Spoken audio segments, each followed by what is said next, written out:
Good morning, student. I am Joginder Kumar. This is 8th class.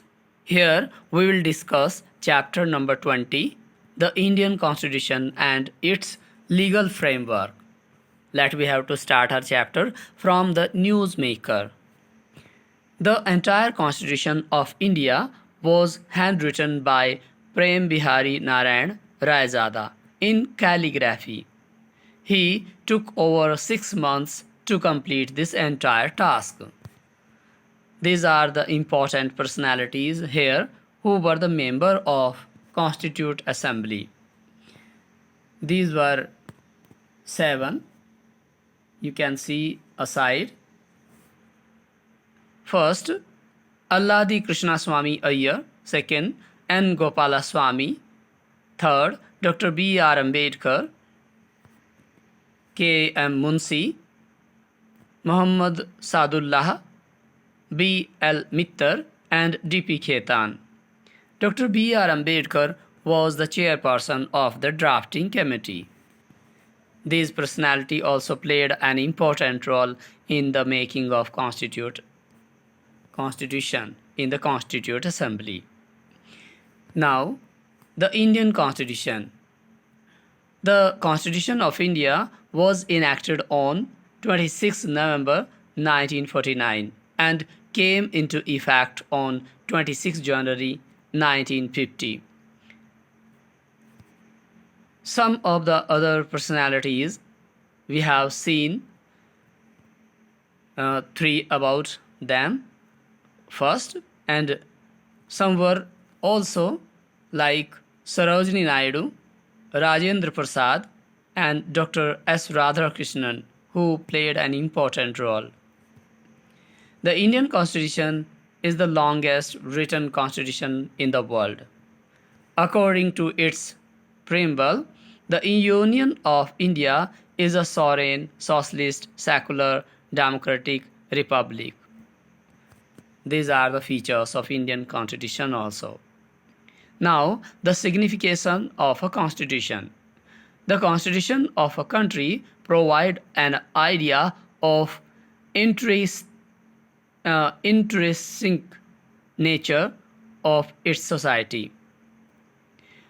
It upholds several ideals for its citizens to follow, a driving principle of the country identity. The Constitution acts as a check on the misuse and unlimited concentration of powers by particular entity, while so protecting the weaker communities of the society. The significance of the Constitution can be understood in Dr. B. R. Ambedkar words. The Constitution is not a mere lawyer document. It is a vehicle of life. Its spirit is always the spirit of the age. You can see here the preamble of the Constitution. We, the people of India, having solemnly resolved to constitute India into a sovereign, socialist, secular, democratic republic. You can see there are many other features given. This is the introductory part of our Constitution, which is given first to the Constitution. Now, some other features of Indian Constitution. First is the federalism, means of it. Here is a division of powers between the center and the state government. The parliamentary form of government. India follows the parliamentary form of government like the United Kingdoms. The parliament is the supreme institution and representing the people. Now, fundamental rights. The Constitution guarantees certain rights to the people of India. These are called the fundamental rights. Separation of powers. The Constitution provides for 3 organs of the government. First is legislature, second is executive, and third is the judiciary. Now, we will see here some laws like dowry laws in India. The Government of India has passed a number of civil and criminal laws and a special legislative act against the practice of dowry in India. The Dowry Prohibition Act 1961. The payment of the dowry was prohibited by the passing of this law, the Dowry Prohibition Act 1961. Subsequently, Section 304B and 406 and 498A of the Indian Penal Code have been enacted to make it easier to the wife to seek redressal for wrongful act perpetrated by the law.